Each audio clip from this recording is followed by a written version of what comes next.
আমার বিয়ে হয়েছে আজ 15 বছর। আমার হাজবেন্ড আজ আমাকে গিফট হিসেবে দিয়েছে ডিভোর্স পেপার। কি শুনে অবাক লাগছে তাই না? কিন্তু এটাই সত্যি। লিখতে গিয়ে হাত কাঁপছে ভীষণ। মোবাইলটাও ঠিক মতো ধরে রাখতে পারছি না। বারবার টাইপিং মিস্টেক হচ্ছে। আজ আমাদের 15 বছরের সংসার জীবনের সমাপ্তি ঘটেছে। সমাপ্তি ঘটেছে 17 বছরের ভালোবাসার। অবশ্য তার তরফ থেকে ভালোবাসার সমাপ্তিটা ঘটেছে বোধহয় আরও আগে। না হলে কি ডিভোর্স নামক সারপ্রাইজটা এভাবে দিত? যে মুখ দিয়ে একদিন 3বার কবুল বলেছিল, আজ সেই মুখ দিয়ে 3বার তালাক উচ্চারণ করেছে নির্দ্বিধায়। 15 বছরের সংসার জীবনে আমাদের কোনো সন্তান হয়নি। অসংখ্য ডাক্তার দেখিয়েছি, কিন্তু কোনো ফল পাইনি। প্রত্যেকটা ডাক্তারের একই কথা, আমাদের দুজনের একজনেরও কোনো সমস্যা নেই। সন্তান জন্মদানে আমরা দুজনেই সক্ষম, অথচ আমাদের সন্তান হয়নি। কত নামাজ রোজা, কত মানত করেছি, কিন্তু আল্লাহ তাআলা আমাদেরকে একটা সন্তান দান করেননি। সন্তান না হওয়া নিয়ে আমার প্রাক্তনের কোনো অভিযোগ ছিল না আমার উপর। সে সবসময় আমাকে ভরসা দিয়ে গেছে, সান্ত্বনা দিয়েছে। সে বলতো, আমার সন্তান চায় না, আমি থাকলেই হলো। অথচ আজ এই সন্তান না হওয়ার জন্যই সে আমাকে ডিভোর্স দিয়ে দিল। গত 2 বছর ধরে আমি তাকে চিনতে পারি না। সে এক অন্য মানুষ হয়ে গেছে। সে এখন আমাকে সহ্যই করতে পারে না। বাড়িতে থাকলেই তার মেজাজ খিটখিটে আর গরম হয়ে থাকে। অকারণে আমাকে গালাগালি করত, মারার জন্য তেড়ে আসতো।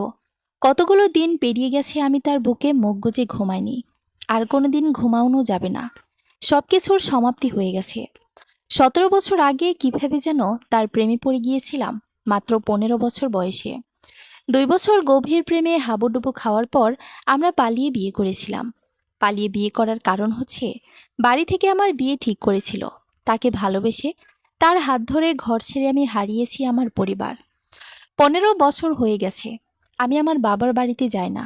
সেখানে থেকেও কেউ আসে না। আমার উপর তীব্র রাগ অভিমান জমে আছে কিনা। আমার শাশুড়ি আমাকে পছন্দ করতেন না প্রথম থেকেই। আমি ওনার মেয়ে হয়ে ওঠার চেষ্টা করলেও তিনি আমাকে মেয়ে তো দূর, ছেলের বউ হিসেবেও মানতে নারাজ। উনি বাড়ির কুকুরটার সঙ্গে ভালো আচরণ করলেও আমার সঙ্গে কোনোদিন করেননি। তিনি আমার সঙ্গে এমন আচরণ করতেন যেন আমি রাস্তার কুকুর। ভালোবাসার মানুষটির জন্য সবকিছু মুখ বুজে মেনে নিয়েছিলাম। শাশুড়ি আর কত বছর থাকবেন? সারা জীবন যার সাথে সংসার করব, সেই মানুষটা তো আমাকে ভালোবাসে। বাচ্চা না হওয়া নিয়ে আমার শাশুড়ি রোজ আমাকে গালাগালি করতেন। পাড়ার মানুষদের কাছে সবসময় বদনাম করতেন। আমার প্রত্যেকটা কাজে ভুল ধরতেন। যত নিখুঁতভাবে কাজ করি না কেন, আমি রান্না করলে সে পছন্দ করবে না। আমার রান্না নাকি ভালো হয় না। বাবা মাকে তুলে সবসময় গালি দিত। বাবার বাড়ি থেকে কিছু আনেনি সেটা নিয়েও খোঁটা দিত। 15টা বছরে আমার জীবন অতিষ্ঠ বানিয়ে দিয়েছে সে। যাকে ভালোবেসে নিজের ঘর ছাড়লাম, পরিবার ছাড়লাম, আজ সে আমাকে ছেড়ে দিয়েছে। ভীষণ কষ্ট হচ্ছে। সংসারের প্রতি মায়া জন্মে গেছে। নিজের কত শখ আহ্লাদ বিসর্জন দিয়ে সংসারের জন্য জিনিসপত্র কিনেছিলাম। ভাবতাম আমারই তো থাকবে সারা জীবন। লাস্ট 1 বছর মা ছেলে মিলে আমার জীবনটা জাহান্নাম বানিয়ে দিয়েছিল। তারা হয়তো চাচ্ছিল আমি নিজে থেকেই তাদের বাড়ি ছেড়ে চলে যাই, কিন্তু আমার তো যাওয়ার জায়গা নেই। আর কেনই বা যাব? এখন রাত প্রায় 12টা বেজে গেছে। আমি রাস্তায় বসে আছি। কোথায় যাব কিচ্ছু বুঝতে পারছি না। যাওয়ারও তো জায়গা নেই। পড়াশোনা করা হয়নি, মাত্র এসএসসি পাস। কোনো জবও করতে পারবো না। বেঁচে থাকতে ইচ্ছে করছে না আর। দম বন্ধ হয়ে আসছে আমার। শরীর কাঁপছে থরথর করে। কি করব? কোথায় যাব? কিভাবে বেঁচে থাকব? গত রাতের পোস্ট এটা। অপরূপা নিজ হাতে কাঁপতে কাঁপতে পোস্টটা লিখেছিল গত রাতে রাস্তার কিনারে রোড ব্লকের ওপরে বসে। গত রাত থেকে পোস্টটা বিভিন্ন পেজে আর গ্রুপে ঘুরে বেড়াচ্ছে। প্রায় প্রত্যেকটা পোস্টের কমেন্ট বক্স চেক করেছে অপরূপা। অনেকেই তাকে ভালো ভালো পরামর্শ দিয়েছে, অনেকে আবার বিশ্রী কিছু কথাও লিখেছে। একটা কমেন্ট এমন, লাঙ্গের হাত ধরে বাবার বাড়ি ছাড়ছোস। এখন যেহেতু লাঙ্গি বাড়ি থেকে বের করে দিয়েছে, যাওয়ারও নাকি আর কোনো জায়গা নেই, তাহলে পতিতা বৃত্তি হতে চলে যা। 2 বেলা ভালো মন্দ খাইতে পারবি। তোদের মতো মেয়ে লোকের সঙ্গে এমন হওয়া উচিত। একদম ঠিক হয়েছে। ভালো ভালো কমেন্টগুলো তেমন একটা প্রভাব ফেলতে পারেনি অপরূপার ওপর। প্রভাব ফেলেছে বাজে কমেন্টগুলোয়। দগ্ধ হৃদয়ে আরো বেশি দাউ দাউ করে আগুন জ্বলে উঠেছে। ভয়ঙ্কর এক সিদ্ধান্ত নিল অপরূপা। রোড ব্লকের ওপর হাতের ফোনটা নিয়ে সোজা হয়ে দাঁড়ালো। ব্লকের পাশে তার কাপড়ের ব্যাগটা অবহেলায় পড়ে আছে। গতরাত থেকে এখানে বসেছিল অপরূপা। তার সামনে দিয়ে কত গাড়ি এলো গেল। অনেকে জিজ্ঞেস করেছে সে কোথায় যাবে। দূরের রাস্তায় তাকিয়ে রইল অপরূপা। একটা ট্রাক ছুটে আসছে দ্রুত গতিতে। কোনো মেয়ের জীবন তার মতো না হোক। চোখে ভাসছে বাবার চেহারা, কানে বাজছে তার বলা শেষ কথাগুলো। আজ যদি প্রেমিকের হাত ধরে বাবার বাড়ি থেকে না পালাতো, তাহলে বাবার বাড়িতে গিয়ে উঠতে পারত। এখন কোন মুখে গিয়ে সে বাড়িতে উঠবে? অপরূপা চোখ বন্ধ করে লম্বা শ্বাস টেনে নিল। তারপর পা বাড়িয়ে এসে দাঁড়ালো রাস্তার ওপর। ট্রাক গর্জন তুলে এগিয়ে আসে। অপরূপার চোখজোড়া বন্ধ। তার কানে কোনো আওয়াজ পৌঁছাচ্ছে না এই মুহূর্তে। ট্রাক ধাক্কা দিবে সেই মুহূর্তে একজোড়া হাত অপরূপাকে টেনে সরিয়ে নিল রাস্তার ওপর থেকে। অপরূপা সহ হাত জোড়ার মালিক রাস্তায় আছড়ে পড়ল তাল সামলাতে না পেরে। অপরূপা মুখ তুলে তাকালো পাশে পড়ে থাকা মানুষটার দিকে। তার বাবা। হ্যাঁ, মানুষটা তারই বাবা। অপরূপা পলকহীন তাকিয়ে রইল বাবার মুখের দিকে। তার বাবার চুলদাড়ি পেকে গেছে, চামড়ায় ভাঁজ পড়তে শুরু করেছে, চেহারায় আতঙ্ক স্পষ্ট। ঠোঁট ভেঙে কান্না এলো অপরূপার।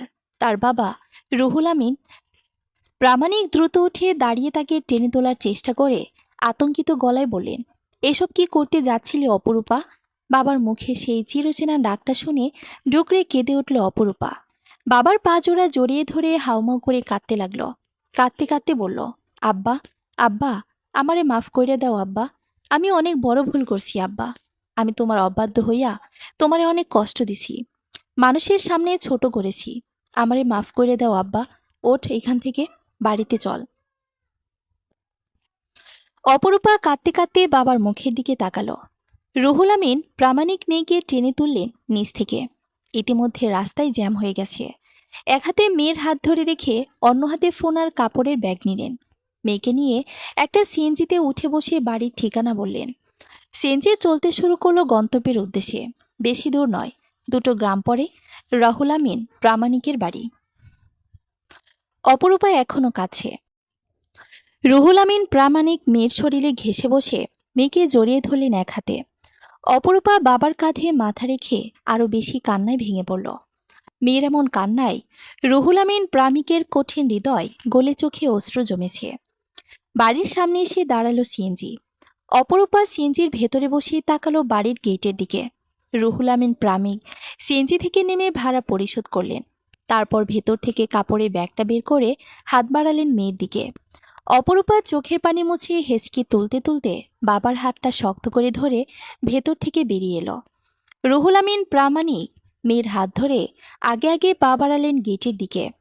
অপরূপার চোখের পানি ফেলতে ফেলতে বাবার পেছন পেছন হাঁটছে।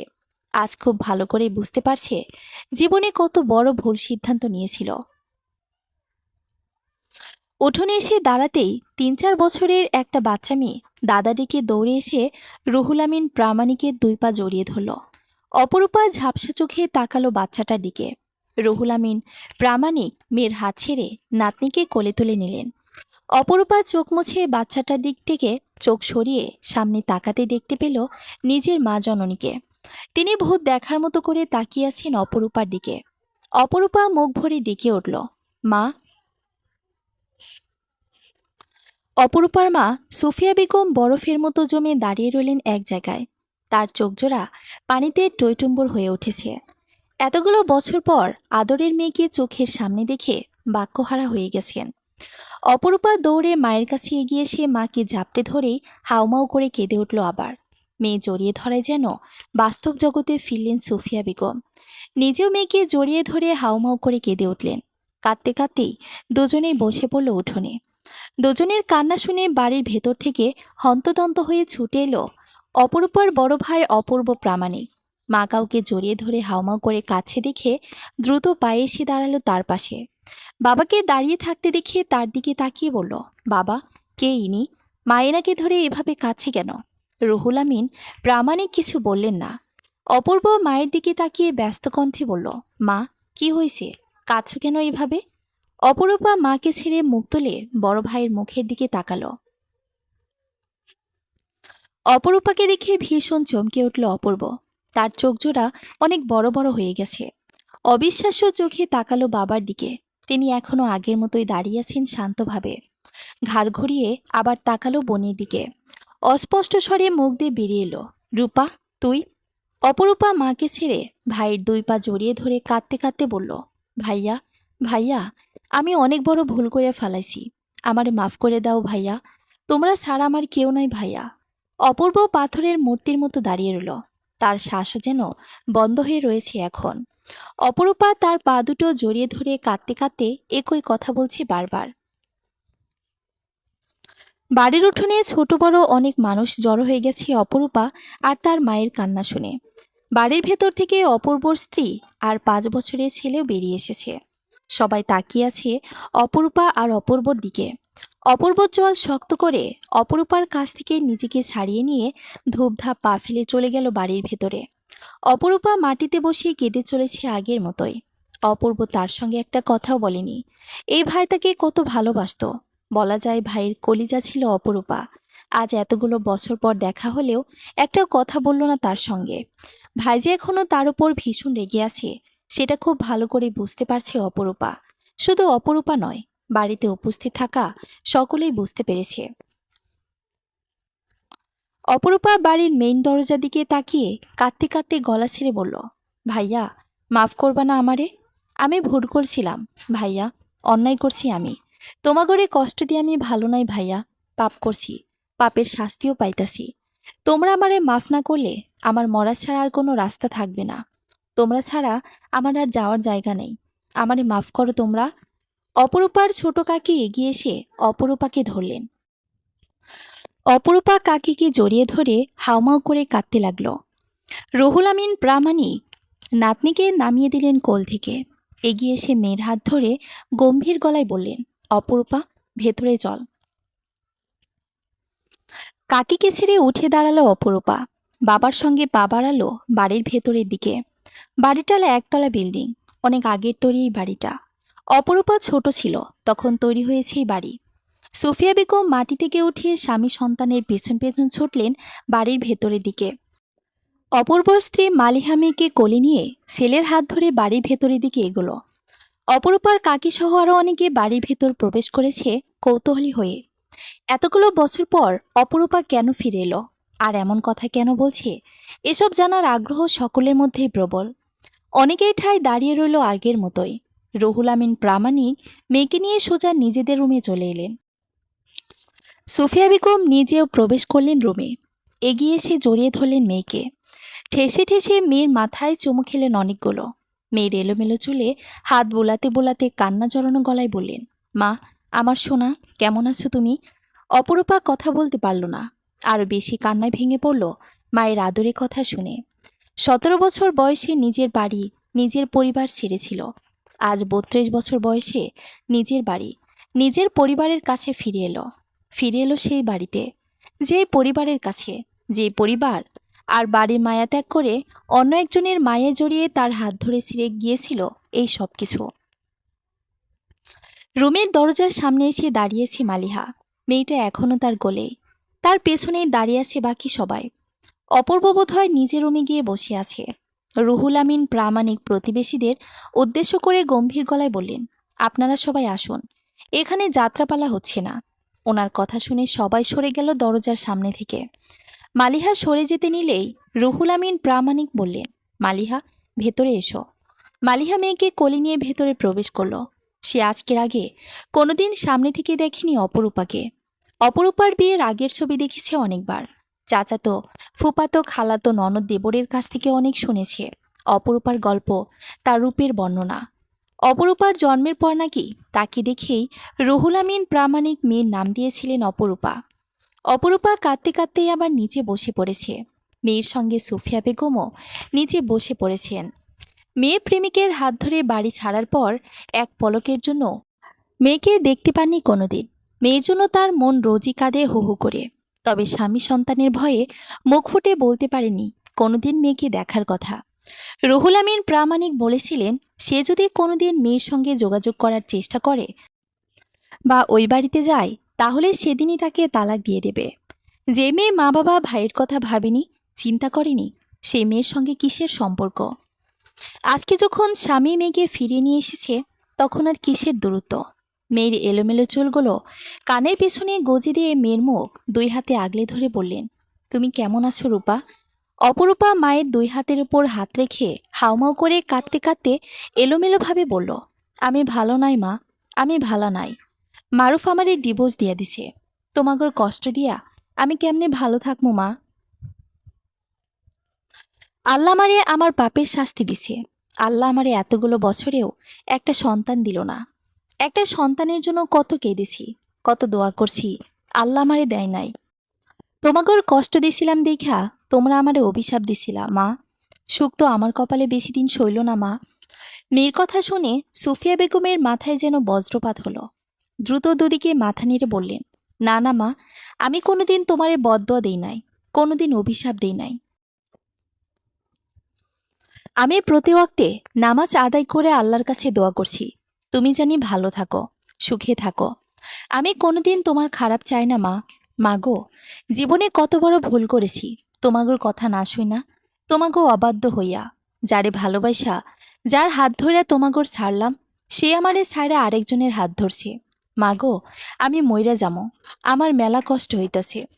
মালিহা মেয়েকে কোলে নিয়ে নিজেদের রুমে ফিরে এলো। অপূর্ব ফ্লোরের দিকে দৃষ্টি স্থির করে বিছানায় বসে আছে মূর্তির মতো। তার চোখ মুখ গম্ভীর। কোল থেকে মেয়েকে নামিয়ে দিয়ে স্বামীর পাশে এসে দাঁড়ালো মালিহা। ভয়ে ভয়ে মিনমিন করে বলল, এভাবে বসে আছো কেন? আপুর। অপূর্ব মুখ তুলে তাকালো স্ত্রীর মুখের দিকে। তার চাহনি দেখে মালিহার মুখ বন্ধ হয়ে গেল। শুকনো ঢোক গেলে মাথা নিচু করে নিল। অপূর্ব আবার ফ্লোরের দিকে দৃষ্টি স্থির করে গম্ভীর গলায় বলল, ও এখানে কেন এসেছে? আমাদের কাউকে নাকি ওর কোনোদিন প্রয়োজন পড়বে না, তাহলে আজকে কেন প্রয়োজন পড়ল? আপুকে ডিভোর্স দিয়েছে বাচ্চা হয় না বলে। অপূর্ব তড়িৎ গতিতে তাকালো স্ত্রীর মুখের দিকে। কিছুক্ষণ নীরব থেকে বলল, কি বললে? বাচ্চা হয় না বলে ডিভোর্স দিয়ে দিয়েছে? অপূর্বর চোয়াল আরও শক্ত হলো। বসা থেকে উঠে ধূপধাপ পা ফেলে রুম থেকে বেরিয়ে গেল। মালিহার স্বামী যাওয়ার পথে তাকিয়ে রইল কিছুক্ষণ। তারপর মেয়েকে কোলে নিয়ে নিজেও বের হলো রুম থেকে। অপূর্ব বাবা মায়ের রুমে এসে দেখল তার মা বোন একে অপরকে জড়িয়ে ধরে কখনো কেঁদে চলেছে, আগের মতোই। বাবা মূর্তির মতো দাঁড়িয়ে আছে একপাশে, কাকি আর তার ছেলেও দাঁড়িয়ে আছে পাশেই।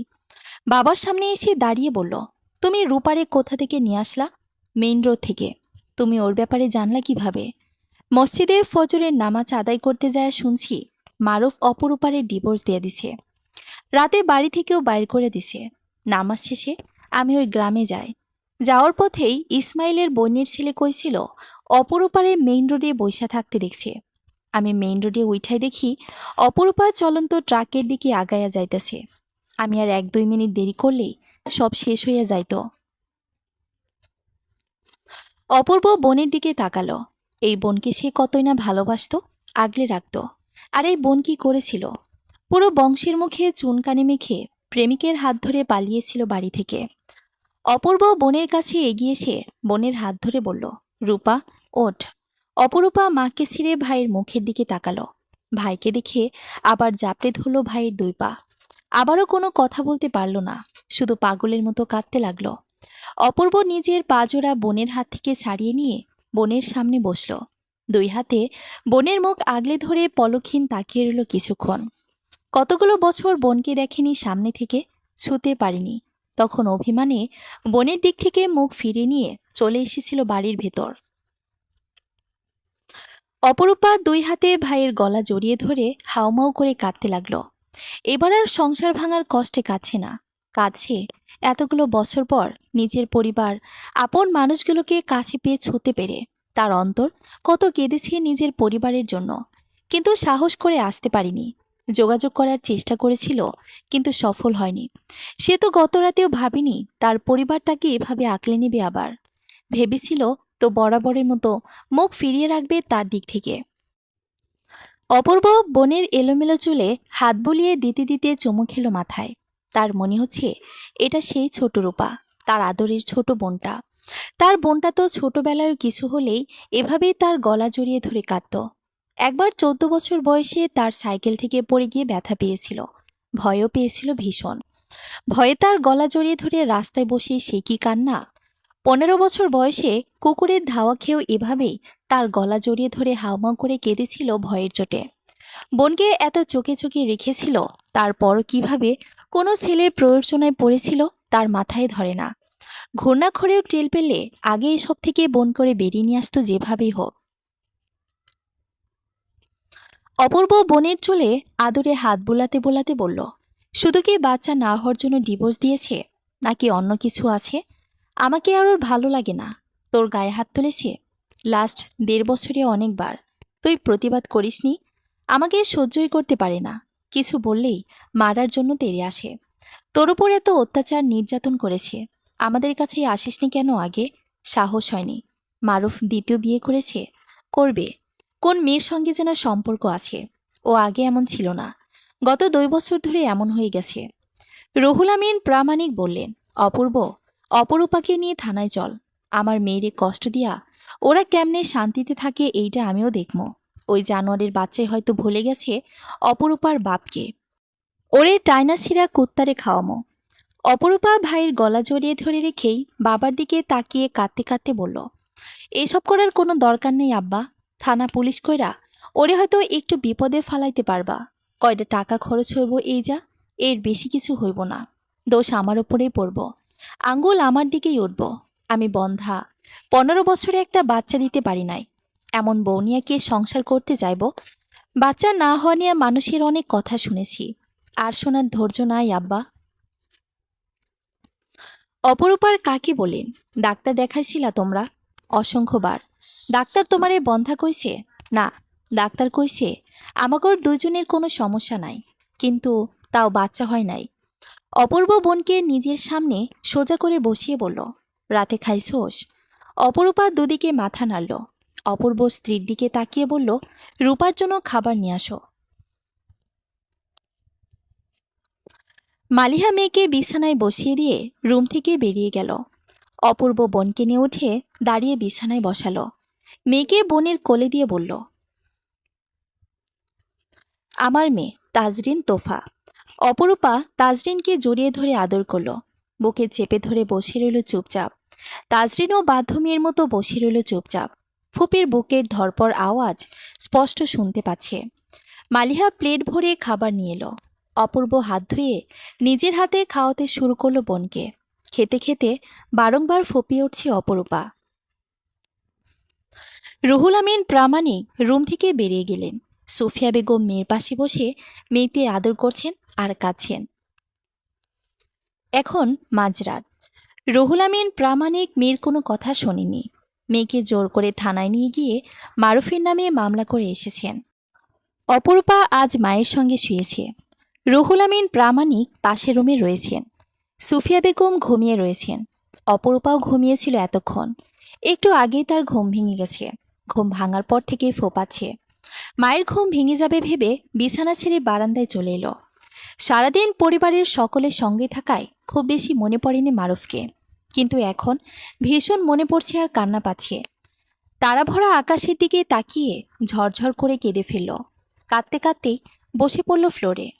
আল্লাহর কাছে অভিযোগ করতে লাগলো তাকে একটা সন্তান না দেওয়ার জন্য, তার কপাল থেকে স্বামীর সংসার কেড়ে নেওয়ার জন্য। মেয়ের কান্না শুনে পাশের রুম থেকে বেরিয়ে এলেন রুহুল আমিন প্রামাণিক। তিনি জেগিয়েছিলেন। মেয়ের কষ্টে তার ঘুম আসছিল না দুই চোখে। মেয়ের উপর রাগে ক্ষোভে অভিমানে মুখ ফিরিয়েছিলেন এতগুলো বছর। ভীষণ জেদ চেপেছিল মেয়ের ওপর। মেয়ে ভরা আসরে বলেছিল তার পরিবার লাগবে না, মারুফকে লাগবে। ধীর পায়ে মেয়ের পাশে এসে দাঁড়িয়ে কাঁধে হাত রাখলেন। অপরূপা ঘাড় ঘুরিয়ে তাকালো পেছনে। বাবাকে দেখে তার কান্নারও বেড়ে গেল। রুহুল আমিন প্রামাণিকের চোখ থেকেও পানি গড়িয়ে পড়তে লাগলো। মেয়ের পাশে বসে মেয়েকে আগলে নিলেন বাহু বন্ধনে। মেয়েকে কি বলে সান্ত্বনা দেবেন বুঝতে পারছে না। সান্ত্বনা দেওয়ার ভাষাও তার জানা নেই। তিনি তো কখনো চাননি তার মেয়ে অসুখে থাকুক। তিনি সব সময় চেয়েছেন মেয়ে ভালো থাকুক, সুখে থাকুক। আল্লাহ কেন তার মেয়ের সঙ্গে এমন করলেন? বিষণ্ণ হয়ে ছাদের উপর বসে আছে অপরূপা। সূর্য পশ্চিম আকাশে ঢলে পড়েছে। আকাশ লালিমায় ছেয়ে গেছে। অপরূপার চোখজোড়া পানিতে টইটুম্বুর হয়ে রয়েছে। বাবার বাড়িতে এসেছে আজ 15 দিন। এই 15 দিনে এমন একটা রাত কাটেনি, দিন কাটেনি, যেদিন অপরূপা চোখের পানি ফেলেনি। তার পরিবার তাকে যথেষ্ট সাপোর্ট দিচ্ছে স্বাভাবিক হওয়ার জন্য। তার করা পূর্বের কাজের জন্য বাড়ির কেউ কিছু বলেনি। গতকালই তারা কোর্টে গিয়েছিল। মারুফের সঙ্গে দেখা হয়েছিল সামনাসামনি। মালিহা এলো ছাদে কাপড় চোপড় তোলার জন্য। অপরূপাকে বসে থাকতে দেখে কিছুক্ষণ তাকিয়ে রইল তার দিকে। অপরূপাকে দেখে তার ভীষণ মায়া হয়। সারাক্ষণ বিষণ্ণ হয়ে থাকে। কিছুক্ষণ পর পর কেঁদে ওঠে হুটহাট। ধীর পায়ে এগিয়ে এলো। অপরূপা তার দিকে তাকিয়ে মাথা নিচু করে চোখের পানি মুছে নিল দ্রুত। আপু, এভাবে একা একা থাকলে তো তোমার বেশি মন খারাপ হবে। নিচে চলুন। অপরূপা নিচের দিকে তাকিয়ে থেকে ধরা গলায় বলল, কিছু ভালো লাগছে না ভাবি। আমি এখনো মানতে পারছি না সে আর আমার নেই। সে তো এমন ছিল না আগে। অনেক ভালো একজন মানুষ ছিল। আমাকে অনেক ভালোবাসতো। সবসময় বলতো, বাচ্চা লাগবে না, তুমি আমার কাছে থাকলেই হলো। আমি বাচ্চা চাই না। সে কেন এভাবে বদলে গেল? আমি তাকে ভুলতে পারছি না। বেহায়া মন বারবার তাকেই চাইছে। আমি কিভাবে তাকে ভুলবো? মনকে কিভাবে বুঝাবো? যত দিন যাচ্ছে তাকে আরো বেশি মনে পড়ছে। সময় গড়িয়েছে 1.5 বছর। এর মধ্যে বদলে গেছে অনেক কিছু। শুধু বদলায়নি অপরূপা, থানা পুলিশ করেও মারুফের বেশি কিছু করতে পারেননি রুহুল আমিন প্রামাণিক। দৌড়ঝাঁপ করে অবশ্য বেশ পেরেশানিতে ফেলেছিলেন। অনেক টাকাও খরচ হয়ে গেছে। 1 বছর পুরো দৌড়ের উপরে রেখেছিলেন বজ্জাত লম্পট ছেলেটাকে। 1 বছর পর অপরূপা নিজে পিছিয়ে এসেছে, সঙ্গে বাবা ও ভাইকেও পিছিয়ে নিয়ে এসেছে। এসব তার আর ভালো লাগছে না। পরিবেশ ঠান্ডা হতেই মারুফ বিয়ে করে নিয়েছে, সেই খবর এসেছিল অপরূপার কানে। অপরূপা ওপরে ওপরে নিজেকে শক্ত দেখানোর চেষ্টা করলেও ভেতরে ভেতরে সে এখনো ভঙ্গুর আর নরম। সে মারুফ নামক প্রতারক, বিশ্বাসঘাতক মানুষটাকে ভুলে যেতে চায় চিরদিনের জন্য। কিন্তু চাইলে কি সহজে ভোলা যায়? অপরূপা তো পারছে না। আজ প্রামাণিক বাড়িতে রান্নাবান্নার বিশেষ আয়োজন চলছে। এর একটা বড় কারণও রয়েছে। আজ অপরূপাকে দেখতে আসবে পাত্রপক্ষ। অপরূপা কোনোভাবেই রাজি হচ্ছিল না জীবনকে দ্বিতীয়বার সুযোগ দেওয়ার জন্য। কিন্তু তার পরিবার, তারা তো চাইছে তার জীবনটাকে আবার গুছিয়ে দিতে। অপরূপা যখন বারবার নিষেধ করছিল, কারো কোনো কথাই শুনছিল না, তখন রুহুল আমিন প্রামাণিক নিজের মেয়েকে বোঝানোর মতো করে বলেছিলেন, দেখ অপরূপা, জীবনে একবার ভুল করেছিস, বারবার করিস না। জীবন বারবার কিন্তু সুযোগ দিবে না ভালো থাকার জন্য। একবার তোর সিদ্ধান্ত ছিল, এবার না হয় সিদ্ধান্তটা আমাদের থাকুক। আমরা কেউই চাই না তুই কষ্টে থাকিস। তুই কেন একজন বিশ্বাসঘাতক, প্রতারক, লম্পটের জন্য নিজের ভালো থাকা বিসর্জন দিবি? সে তোকে ঠকিয়ে ছেড়ে দিয়ে তো ভালোই আছে, সুখে আছে। তাহলে তুই কেন থাকবি না? তোর কি ভালো থাকার অধিকার নেই? ভালো থাকতে চাস না তুই? এখানে ভালো থাকবি তুই, আর অমত করিস না। অপরূপা তবুও রাজি নয়। তার এক কথা, সে আর কোনো সম্পর্কে জড়াতে চায় না। কিন্তু রুহুল আমিন প্রামাণিকও ছাড়ার মানুষ নন। মেয়েকে তিনি তিলে তিলে শেষ হয়ে যেতে দেখতে পারবেন না। সব বাবা মাই চায় তাদের সন্তানরা ভালো থাকুক, সুখে থাকুক, সুন্দর একটা জীবন গড়ে তুলুক। অনেক বোঝানোর পর অপরূপা রাজি হয়। সে গত 1.5 বছরে দেখেছে তার অবস্থা দেখে বাড়ির সবাই কতটা কষ্ট পেয়েছে। তার কষ্টে সবাই কষ্ট পেয়েছে। তার ব্যথায় ব্যথিত হয়েছে। তার কান্না দেখে কেঁদেছে। দিন শেষে বেঈমান বিশ্বাসঘাতকরা যদি ভালো থাকতে পারে, তাহলে অপরূপারা কেন পারবে না? অপরূপার বর্তমান বয়স 34 বছর। তাকে দেখার জন্য যেই পুরুষ আসবে, তার বয়স 39 বছর। তিনি বিপত্নিক পুরুষ। 2 ছেলে আছে। একজনের বয়স 12, আরেকজনের 16। স্ত্রীকে হারিয়েছেন বছর 2 আগে। অপরূপাকে মিষ্টি কালার একটি জর্জেটের শাড়ি পরিয়ে সাজিয়ে দিল মালিহা। পুরোটা সময় পাথরের মূর্তির মতো রয়েছে অপরূপা। তার চোখে মুখে আজ না আছে বিষাদ, আর না আছে আনন্দের ছাপ। কেমন অনুভূতি শূন্য দেখাচ্ছে তাকে। মালিহা অপরূপাকে ভালোভাবে দেখে নিয়ে হাসি মুখে বলল, আপু, আপনাকে আজ অনেক সুন্দর লাগছে। মেয়ে হয়েও আজ আমি আপনার প্রেমে পড়ে যাচ্ছি। আপনি আসলেই অপরূপা। ভাবির কথা শুনে পলকহীন তাকিয়ে রইল তার দিকে। তাজরিন অপরূপার হাত ধরে ঝাঁকিয়ে বলল, ফুপু, আজকে তোমার বিয়া? অপরূপা ভাতিজির গাল টেনে মৃদু হেসে বলল, জানি না তো আম্মু।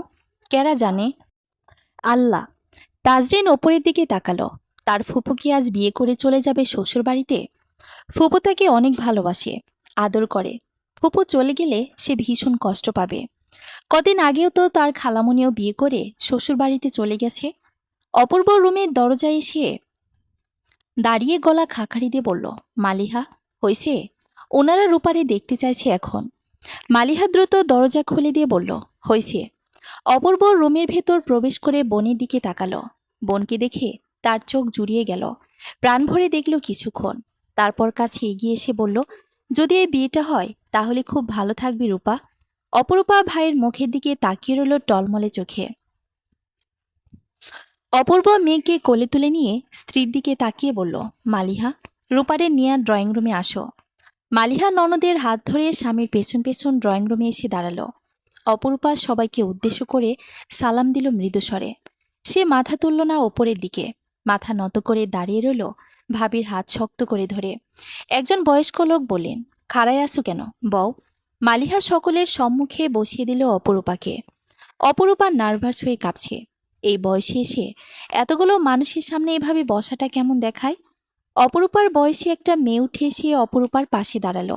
শাড়ির আঁচল সরিয়ে ভালোভাবে দেখল অপরূপার মুখশ্রী। তার চেহারা দেখে বোঝা যাচ্ছে অপরূপার চেহারা দেখে সে সন্তুষ্ট। অপরূপার পেছনে দাঁড়িয়ে মাথা থেকে শাড়ির আঁচল পুরোপুরি সরিয়ে দিয়ে বলল, মুখটা একটু সামনে তাকান। অপরূপা তাকালো না। মেয়েটা নিজে অপরূপার মাথা তুলে তুলে ধরল। অপরূপা এক নজর তাকিয়েই দৃষ্টি নামিয়ে নিল। সবাই ভালোভাবে দেখল অপরূপাকে। তাকে বেশ পছন্দ হলো সকলের। সোফায় বসে থাকা একজন ভদ্রলোক পাত্রের বড় ছেলের দিকে তাকিয়ে বললেন, সানজিৎ, নতুন আম্মু পছন্দ হয়েছে? সানজিৎ মুচকি এসে বলল, হ্যাঁ। সানজিতের পাশে বসে থাকা ছেলেটার দিকে তাকিয়ে বলল, সাজিদ, তোমার পছন্দ হয়েছে? সাজিদ লাজুক হেসে শুধু মাথা নাড়ল। দুই ভাইয়ের বাবার দ্বিতীয় বিয়ে নিয়ে কোনো অমত নেই, বরং তারাই বাবাকে দ্বিতীয় বিয়ে করানোর জন্য ভীষণ এক্সাইটেড। সবকিছু দুই পরিবারের মনমতো হলো। বিয়েটাও আজকেই হবে। অপরূপা ড্রয়িং রুম থেকে বেডরুমে চলে এলো। তার বুকের ভেতর জোরে জোরে শব্দ হচ্ছে। হাত পা ঘেমে যাচ্ছে আর কাঁপছে। তার সঙ্গে এমনটা হবে ভাবেনি অপরূপা। সে তো ভেবেছিল নিজেকে শক্ত রেখে সামনে নেবে। এখন তাহলে এমন হচ্ছে কেন? রাত 10টার পর বিয়ে হয়ে গেল অপরূপার। একটু পরে তার বিদায়। বাবার বাড়ি ছেড়ে দ্বিতীয়বারের মতো আবারও শ্বশুর বাড়িতে যাবে সে। শ্বশুরবাড়ি বললে ভুল হবে, তার তো শ্বশুর শাশুড়ি কেউ বেঁচে নেই, বরং বাড়িটা তার স্বামীর। তার স্বামীর নাম সাইম আহমেদ। লোকটা এখন তার পাশে বসে আছে গম্ভীর মুখে। বড় ছেলেটা তার পাশে বসে আছে, আর ছোট ছেলেটা বাবার পাশে। সাজিদ ভীষণ লাজুক প্রকৃতির ছেলে। সে ভুলেও অপরূপার কাছে আছে না। সাজিদ অপরূপার এক হাত ধরে বসে আছে, যেন সে অপরূপাকে অনেক বছর ধরে চিনে। ইতিমধ্যে আম্মু বলে ডেকে ফেলেছে অপরূপাকে। সাইম আহমেদের কাকা রুহুল আমিন প্রামাণিকের দিকে তাকিয়ে বললেন, আমরা এখন তাহলে বাড়ির পথে আগাই, যেতেও তো বেশ সময় লাগবে। বিদায় দিন আমাদের। অপরূপা চোখ তুলে বাবার দিকে তাকালো। তার চোখজোড়া হতে টুপটাপ পানি গড়িয়ে পড়ছে। প্রথমবার বাবার বাড়ি ছাড়ার সময় তার একটু কষ্ট হয়নি, কিন্তু এবার ভীষণ কষ্ট হচ্ছে। কিছুতেই এবারই ছাড়তে ইচ্ছে করছে না আর। বিদায়ের সময় মাকে জড়িয়ে হাউমাউ করে কেঁদে ফেলল অপরূপা। এত বড় একজন নারী হয়ে এভাবে কাঁদবে কেউ আশা করেনি। অপরূপার কান্না দেখে মনে হচ্ছে 20-25 বছরের একটা মেয়ে কান্না করছে। বারবার আর বড় ভাইকে জড়িয়ে ধরেও অনেক কাঁদল। বোনকে জড়িয়ে ধরে অপূর্ব নিজেও নিজেকে সামলাতে পারছিল না। ভাতিজা আর ভাতিজিকে অনেক আদর করল। সবশেষে কাঁদতে কাঁদতে গাড়িতে উঠে বসল স্বামীর সঙ্গে। সুফিয়া বেগম অজ্ঞান হয়ে পড়ে গেলেন। অপূর্ব আর মালিহা দ্রুত ধরল তাকে। রুহুল আমিন প্রামাণিক চোখ মুছতে মুছতে স্ত্রীর কাছে এগিয়ে এলেন। সকাল থেকে থেমে থেমে কাঁদছিলেন সুফিয়া বেগম। মেয়ের সুখ চাইছিলেন, আবার মেয়ে দূরে সরে যাবে ভেবে কাঁদছিলেনও। গাড়ি ছুটে চলেছে ঢাকার উদ্দেশ্যে। অপরূপার কান্না বন্ধ হলেও চোখের পানি বন্ধ হচ্ছে না। আল্লাহ তাআলা তার চোখে কত পানি দিয়েছেন যে এত কাদার পরও চোখের পানি শেষ হয় না। সাজিদ বাবার কোলে ঘুমিয়ে পড়েছে। গাড়িতে আর জায়গা নেই, তাই সাজিদকে কোলে নিয়েছিল সাইম। তার বাম পাশে বসে আছে অপরূপা। সে এখন সিটে গা এলিয়ে চোখ বন্ধ করে বসে আছে। ডান পাশে বসে আছে সানজিদ। সে ফোন চাপছে। রাত পেরিয়ে নতুন ভোর। ফজরের আজান শুনেই বিছানা ছেড়ে উঠে গিয়েছিল অপরূপা। বাবার বাড়ির সকলের সঙ্গে কথা শেষ করে কল লাইন বিচ্ছিন্ন করে রুমে ফিরতে দেখল সাইম শোয়া থেকে উঠে বসে আছে। সাইমের সঙ্গে তেমন কথাই হয়নি গতকাল রাতে। বাড়িতে ফেরার পর চেঞ্জ করে দুজনেই চুপচাপ শুয়ে ঘুমিয়ে পড়েছিল। অপরূপার আগমন টের পেয়ে সাইম চোখ তুলে তাকালো তার দিকে। অপরূপা আঁচল আরেকটু টেনে নিল মাথায়। সাইম বিছানা ছেড়ে নেমে বলল, ফ্রেশ হয়েছেন? অপরূপা মাথা নেড়ে মৃদু স্বরে বলল, হয়েছি। আচ্ছা, আপনি নিচে যান, আমি আসছি। অপরূপা হাতের ফোনটা রেখে রুম থেকে বেরিয়ে এলো। বাড়িতে সাইম, সানজিদ, সাজিদ আরেকজন কাজের লোক থাকতো এতদিন। এখন থেকে অপরূপাও থাকবে। সাইমের বড় ভাই বউ বাচ্চা নিয়ে দেশের বাইরে থাকেন। ছোট বোন থাকে শ্বশুর বাড়িতে। অপরূপাদের বাড়ি থেকে ফেরার পথেই শ্বশুর বাড়িতে ফিরে গেছে সে। নিচে নেমে এসে কাউকে দেখতে পেল না অপরূপা। বাড়িটা একদম নীরব হয়ে আছে, যেন সে ব্যতীত আর কেউ নেই এই বাড়িতে। ঘুরে ঘুরে পুরো ড্রয়িং রুমের চারিদিকে নজর বোলালো। কি করবে বুঝতে না পেরে সোফায় বসে পড়ল। বাড়ির সকলের কথা মনে পড়ছে অনেক। গতরাতে কিছুটা ভয়ে ভয়ে ছিল, তবে সায়েমের নীরবতা স্বস্তি দিয়েছিল তাকে। চারজন একসঙ্গে ডাইনিং টেবিলে বসেছে নাস্তা করার জন্য। অপরূপা নিজ হাতে প্লেট সাজালো চারজনের জন্য। তার বুক দুরু দুরু করছে, হাত মৃদু কাঁপছে, ঠোঁটজোড়া তীর তীর করে কাঁপছে। সে চাইছে নিজেকে স্বাভাবিক দেখানোর, তবে পারছে না। সাইমের দিকে নজর পড়তে দেখল সাইম তাকিয়ে আছে তার দিকে। সঙ্গে সঙ্গেই দৃষ্টি নামিয়ে নিল অপরূপা। তার বুকের ভেতর আরো জোরে জোরে শব্দ হচ্ছে। সানজিদ আর সাজিদ খাওয়া শুরু করেছে। সানজিদ খেতে খেতে মায়ের দিকে তাকিয়ে বলল, ছোট আম্মু, খাচ্ছ না কেন? অপরূপা জোরপূর্বক হাসার চেষ্টা করে বলল, খাচ্ছি, তুমি খাও। সানজিদ খেতে খেতে বাবার দিকে তাকালো একবার। সাইম খেতে খেতে একটু পরপর তাকাতে লাগলো অপরূপার মুখের দিকে। অপরূপার অতীতের পুরো কাহিনী সে শুনেছে। সাইমের ফুফাতো ভাই অপরূপাদের গ্রামে বিয়ে করেছে। তাদের মাধ্যমেই অপরূপার খোঁজ পেয়েছিল। অপরূপার বাচ্চা না হওয়া নিয়ে কোনো সমস্যা নেই, অলরেডি তার দুজন সন্তান আছে। অপরূপা আর চোখে আবার তাকাতে দেখল সাইম তার দিকে তাকিয়ে মুখে রুটি পড়ছে। অপরূপা দ্রুত দুই ছেলের দিকে তাকালো। দুজন খাওয়ায় ব্যস্ত, তাদের দিকে তাকাচ্ছে না এখন। অপরূপাকে এমন করতে দেখে মনে মনে হাসল সাইম। অপরূপা শাড়ির আঁচল আরেকটু টেনে নিয়ে খাওয়া শুরু করলো আবার। অপরূপা চেয়ার ছেড়ে উঠে দাঁড়াতেই সাইম শান্ত স্বরে বলল, উঠে যাচ্ছেন কেন? অপরূপা তাকালো তার দিকে, মৃদু স্বরে বলল, কি করব? খাওয়া শেষ করুন। আমার খাওয়া শেষ, মাত্র এতটুকু খেয়ে খাওয়া শেষ, পেট ভরেছে আমার। সাজিদ মায়ের দিকে তাকিয়ে বলল, তোমার চেয়ে তো সাজিদই বেশি খায় তাহলে, তোমরা খাও, আমার খাওয়া হয়ে গেছে।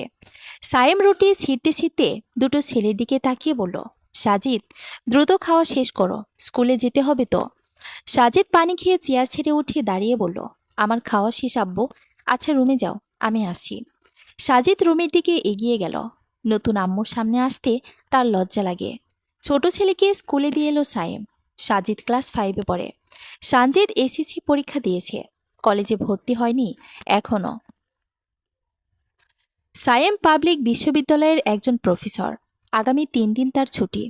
সাইম বাড়ির ভেতর প্রবেশ করে দেখল সানজিদ অপরূপার সঙ্গে সোফায় বসে গল্প জুড়ে বসেছে। দুজনকে দেখে মনে হচ্ছে তারা বহুকাল ধরে একে অপরকে চেনে। আর 5 জন মা ছেলের মতোই গল্প করছে দুজন। বড় ছেলেটা সহজেই সকলের সঙ্গে মিশে যেতে পারে, কিন্তু ভীষণ মিশুক প্রকৃতির ছেলেটা।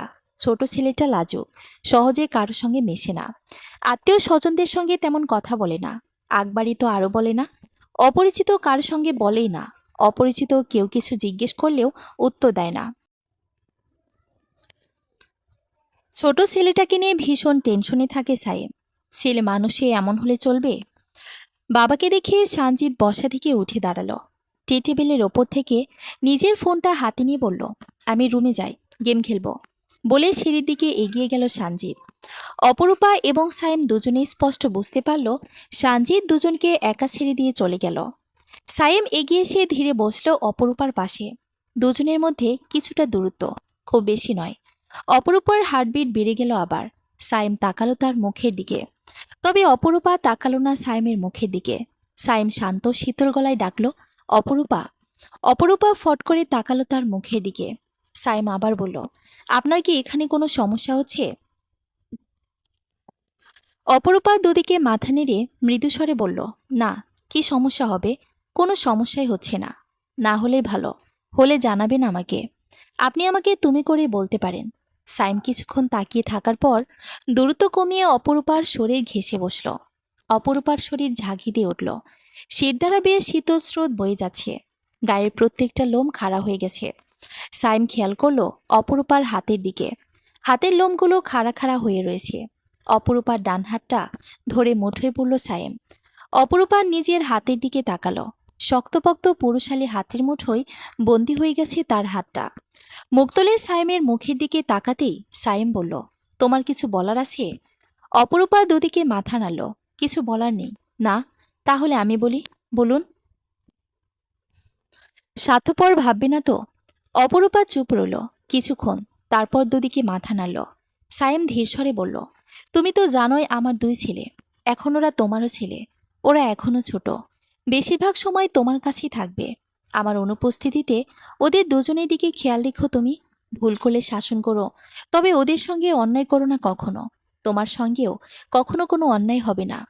বিয়ে যখন করেছি তখন তোমাকে ভালো রাখার দায়িত্ব আমার।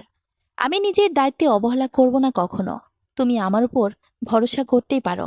এই হাত ধরে রেখেছি না, মৃত্যুর আগ পর্যন্ত এভাবেই ধরে রাখব। যদি কখনো ভুল করি, যেহেতু মানুষ, তাই করতেও পারি। আমার উপর যদি কখনো কোনো অভিযোগ থাকে, তাহলে নির্দ্বিধায় বলবে আমাকে, আমি শুধরে নেব। অপরূপা তাকিয়ে আছে সাইমের মুখের দিকে। তার চোখ দুটো পানিতে টইটুম্বর হয়ে গড়িয়ে পড়তে শুরু করেছে। সায়েম টিস্যু পেপার তুলে অপরূপার গাল মুছিয়ে দিতে দিতে বলল, কিছু ভুল বলেছি? অপরূপা দুদিকে মাথা নেড়ে মুখ ফিরিয়ে নিল অন্যদিকে। বাম হাতে চোখ আর গাল মুছে নিল ভালোভাবে।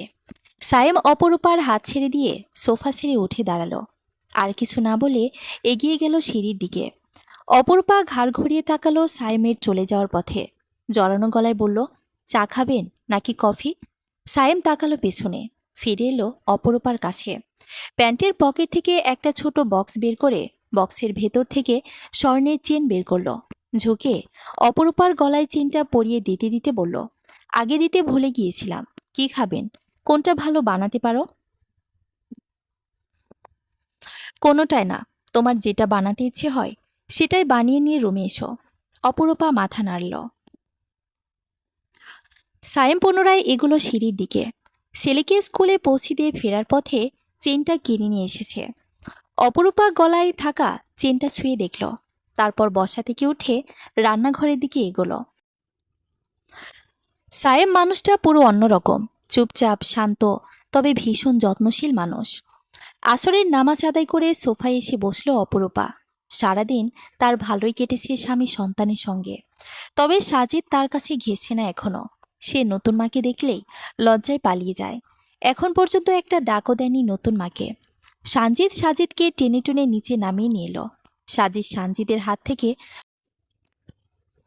ছোটার জন্য এক প্রকার যুদ্ধ করছে। সানজিদ ছোট ভাইকে না ছেড়ে সোফার কাছে এগিয়ে এলো। অপরূপা কিছুক্ষণ তাকিয়ে দেখল দুই ভাইকে। তারপর সুন্দর করে ডাকলো সাজিদকে। সাজিদ, আমার কাছে এসো।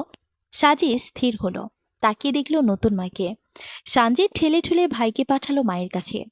অপরূপা সাজিদকে ধরে নিজের পাশে বসালো। এলোমেলো চুলগুলো হাত দিয়ে ঠিক করে দিতে দিতে বলল, কি হয়েছে? সাজিদ চুপ রইল। অপরূপা আবার বলল, আমাকে পছন্দ হয়নি? সাজিদ মাথা নেড়ে মৃদুস্বরে বলল, হয়েছে। আমি কি হই তোমার? সাজিদ চুপ রইল। অপরূপা সাজিদকে আদর করে বলল, মেয়ে মানুষের মতো এত লজ্জা পেলে হবে? লজ্জায় সাজিদের গাল দুটো লাল হয়ে উঠেছে। অপরূপা সাজিদের গালে হাত রেখে নিজের মুখের দিকে সাজিদের মুখ তুলে ধরে বলল, আম্মু হই তোমার। আম্মুকে দেখে এত লজ্জা কেউ পায়? সাজিদ চোখ নামিয়ে ফেলল। অপরূপা সাজিদকে আলতো হাতে জড়িয়ে ধরল। প্রথম বিয়ের পর তার সন্তান হলে সাজিদের বয়সী হতো সেই সন্তান। কিছুক্ষণ পর সাজিদ মুখ তুলে অপরূপার মুখের দিকে তাকালো। মলিন মুখে বলল, তুমিও কি আম্মুর মতো মরে যাবে? সাজিদের কথা শুনে অপরূপার বুকের ভিতর ধক করে উঠল। কি করুণ এই গলার স্বর! সাজিদের মাথায় চুমু খেয়ে বলল, আম্মুকে অনেক মিস করো? অপু নিজ মাথা নাড়ল সাজিদ। অপরূপা সাজিদকে আরো ভালোভাবে জড়িয়ে ধরে বলল, আল্লাহ তালা কতদিন হায়াত দিয়েছেন তা তো জানি না আব্বু, তবে যতদিন বেঁচে আছি তোমাদের সঙ্গেই থাকব। সাজিদ এক হাতে ধরল অপরূপাকে। অপরূপার মুখের দিকে তাকিয়ে বলল, তাড়াতাড়ি মরে যেও না তুমি। অপরূপা মৃদু হাসল। সাজিদ আবার বলল, আম্মু ডাকবো তোমাকে? হুম, ভাইয়ার মতো ছোট আম্মু বলবো? শুধু আম্মু বলো, বাকিটা তোমার ইচ্ছে। আচ্ছা, তাহলে আম্মু বলবো। আচ্ছা। সাজিদ আর কিছু না বলেই চুপ করে বসে রইল। অপরূপা সাজিদের চুলে হাত বুলাতে লাগলো। কত কম বয়সী বাচ্চা দুটো মা হারিয়েছে। সায়েম সিঁড়ির গোড়ায় দাঁড়িয়ে দেখল পুরো দৃশ্য। তার ভীষণ ভালো লাগছে সাজিদ অপরূপার সঙ্গে কথা বলছে আর তার কাছে গিয়েছে দেখে। সানজিদ হাসি মুখে তাকিয়ে আছে ছোট ভাই আর নতুন মায়ের দিকে। সময়ের সঙ্গে সঙ্গে বদলে যায় অনেক কিছু। কারোর জন্যই কোনো কিছু থেমে থাকে না। সময় বদলায়, মানুষ বদলায়, বদলে যায় মানুষের রূপ। কেউ ঠকায়, কেউ আগলে নেয়, কেউ ছুঁড়ে ফেলে, আবার কেউ করিয়ে নেয়। মাঝখানে পেরিয়ে গেছে অনেকগুলো দিন। এর মধ্যে অপরূপা স্বামী সন্তানদের নিয়ে বাবার বাড়ি থেকে ঘুরে এসেছে একবার। অপরূপার বাবার ভাইরাও ঢাকায় এসেছিল একবার। বিয়ের পর থেকেই সাইমা আর অপরূপার মধ্যকার সম্পর্ক দারুণভাবে গড়ে উঠেছে। অপরূপা প্রথম প্রথম ভেবেছিল সাইমের সঙ্গে সহজ হতে তার অনেক সময় লাগবে, কিন্তু তা লাগেনি। সাইম আর তার সম্পর্ক খুব দ্রুতই সহজ আর সুন্দর হয়ে উঠেছে। অপরূপার দিন কাটছে দারুণ আনন্দে আর সুখে। এখন আর তাকে কথা শোনানোর মতো কেউ নেই। নিজের সংসার, নিজের রাজত্ব। যেভাবে খুশি সেভাবেই চলতে পারে, কেউ কিছু বলতে পারে না। তুমি এটা করতে পারবে না, ওটা করতে পারবে না, ওখানে যাবে না, ওদের সঙ্গে মিশবে না, এটা করো ওটা করো, এমন কোনো কথাই তাকে শুনতে হয় না। শুয়ে বসে থাকলেও কেউ কিছু বলে না, কেউ তার দোষ ধরতে আসে না। ননদের সঙ্গে রোজ কথা হয় ফোনে। তার ননদটা কত ভালো, কত ভালোবাসে তাকে। সপ্তাহখানেক আগে এসেছিল একদিনের জন্য। তার জন্য কত কিছু নিয়ে এসেছিল, নিজ হাতে রান্না করেও খাইয়েছিল। হয়তো তার অতীত জেনেই আরো বেশি ভালোবাসে, মায়া করে। সানজিদের ডাকে পরিবর্তন এসেছে। সে ছোট আম্মু ডাক পরিবর্তন করে ছোট ভাইয়ের মতো আম্মু ডাকে। সাইম তাকে সুন্দর করে ডাকে অপরূপা। মাঝে মধ্যে হুঠাৎ ডেকে ওঠে, আমার অপরূপা, এখানে আসো। মানুষটা এত সুন্দর করে কিভাবে ডাকে? কাউকে এত সুন্দর করে সম্বোধন করা যায়? মারুফ তাকে সবসময় ডাকতো রূপা বলে। রাতের খাবার তৈরি করে ড্রয়িং রুমে এসে দাঁড়ালো অপরূপা। রান্নাটা অপরূপা নিজেই করে, বাকি কাজ কাজের লোক করে দেয়। দুই ছেলের দিকে তাকিয়ে দেখলো একজন গল্পের বই পড়ছে, আরেকজন ফোন গেম খেলছে। দুজনকে তাড়া দিয়ে বলল, এখন রুমে গিয়ে পড়তে বসো দুজন, একটু পরে তোমাদের আব্বু বাড়িতে আসবেন। সাজিদ সঙ্গে সঙ্গে বই রেখে উঠে দাঁড়ালো।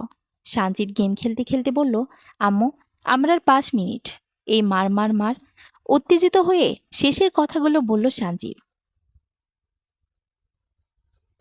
ফোন থেকে লাগাতার গুলি করার শব্দ ভেসে আছে। সানজিদের মার মার শুনে অপরূপা মুচকি হাসল। অপরূপার সাইমের বিয়ে হয়েছে 5 মাস চলছে। গত 1 মাস ধরে অপরূপা নিজের মধ্যে পরিবর্তন লক্ষ্য করছে। এমন পরিবর্তন এর আগে কোনোদিন তার মধ্যে আসেনি। অপরূপা আয়নার সামনে দাঁড়িয়ে খুঁটিয়ে খুঁটিয়ে নিজেকে দেখছে। না, সে আগের চেয়েও মোটা হয়নি, তবুও নিজের শরীর ভারী লাগে তার কাছে। তবে তার পেট ফুলে উঠেছে সামান্য। তার মনে হয় পেটের ভিতর কিছু আছে। খাওয়ার প্রতি অরুচি নেই, তবে মাথা ঘুরে হুটহাট চক্কর দিয়ে ওঠে, যা 15 বছরে হয়নি। সেটাই কি হয়েছে? সে প্রতি অক্তে নামাজ শেষে আল্লাহর কাছে যা চেয়েছে তাই কি পেতে চলেছে? অপরূপার শরীর ঝাঁকিতে উঠল। গায়ের প্রত্যেকটা লোম খাড়া হয়ে গেল। হাত পা কাঁপতে লাগলো থরথর করে। অপরূপা হেঁটে এসে বিছানায় বসে পড়ল। সাইম ওয়াশরুম থেকে বেরিয়ে অপরূপার অবস্থা দেখে ছুটে এলো তার কাছে। তাকে ধরে আতঙ্কিত হয়ে ভর্ত কণ্ঠে বলল, অপরূপা, কি হয়েছে তোমার? এভাবে কাঁপছো কেন? অপরূপা নিজেকে স্বাভাবিক করার চেষ্টা করে কম্পিত গলায় বলল, কিছু হয়নি আমার। বাইরের ফার্মেসি খোলা আছে এখনো, নাকি বন্ধ হয়ে গেছে সব? খোলা আছে বোধহয়। কেন, কি লাগবে তোমার? প্রেগনেন্সি প্রেগনেন্সি টেস্ট করার কিট। একটা কিট এনে দিন। অপরূপার কথা শুনে বিস্মিত হয়ে তাকিয়ে রইল সাইম। বিস্ময় নিয়েই বলল, প্রেগনেন্সি কিট দিয়ে তুমি কি করবে? টেস্ট করব। এনে দিন না দয়া করে। এক্ষুনি এনে দিচ্ছি। তুমি শান্ত হয়ে বসে থাকো, তাড়াতাড়ি আসবেন।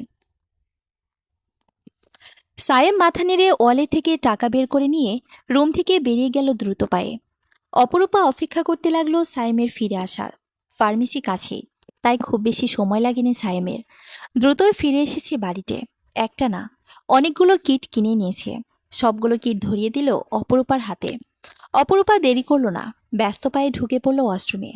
সায়েম চিন্তিত হয়ে বন্ধ দরজার দিকে তাকিয়ে রইল।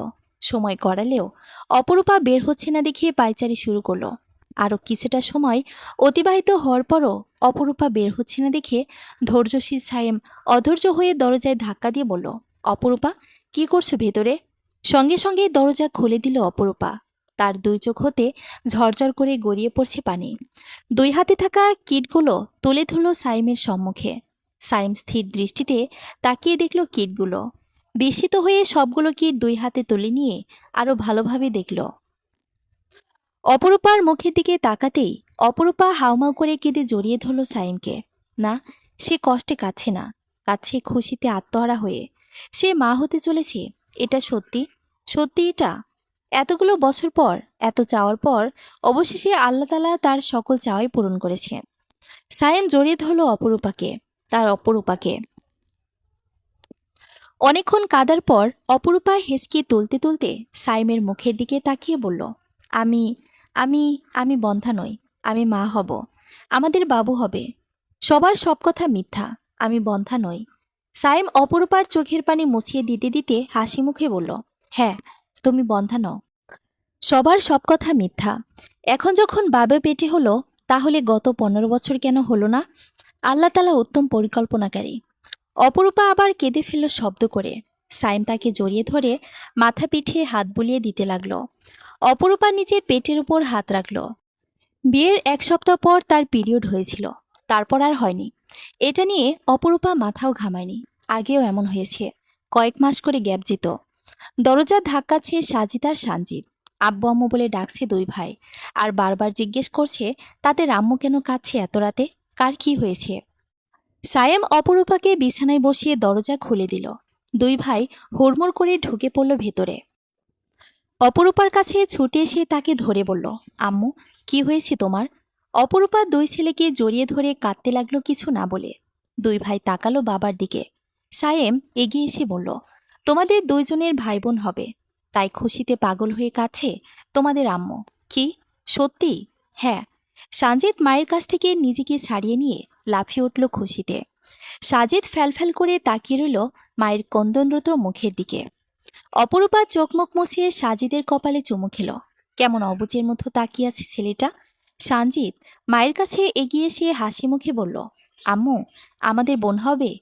আমাদের ভাই তো আছে, কিন্তু বোন তো নেই। বোন হবে, তাই না? বোন হলে বেশি ভালো হবে। অপরূপা হাত বাড়িয়ে সানজিদকে টেনে নিয়ে জড়িয়ে ধরে পিঠে হাত বুলাতে বুলাতে বলল, ছেলে হোক বা মেয়ে, শুধু সুস্থ সবলভাবে এসে আমাদের সঙ্গে থাকলেই হলো। ছেলে মেয়ে যেই হোক, আমি খুশি। তবে তোমরা আল্লাহর কাছে চাইতেই পারো। আমি তো দিনরাত শুধু বোনই চাইব। আল্লাহ তাআলা পূর্ণ করুক তোমার ইচ্ছে।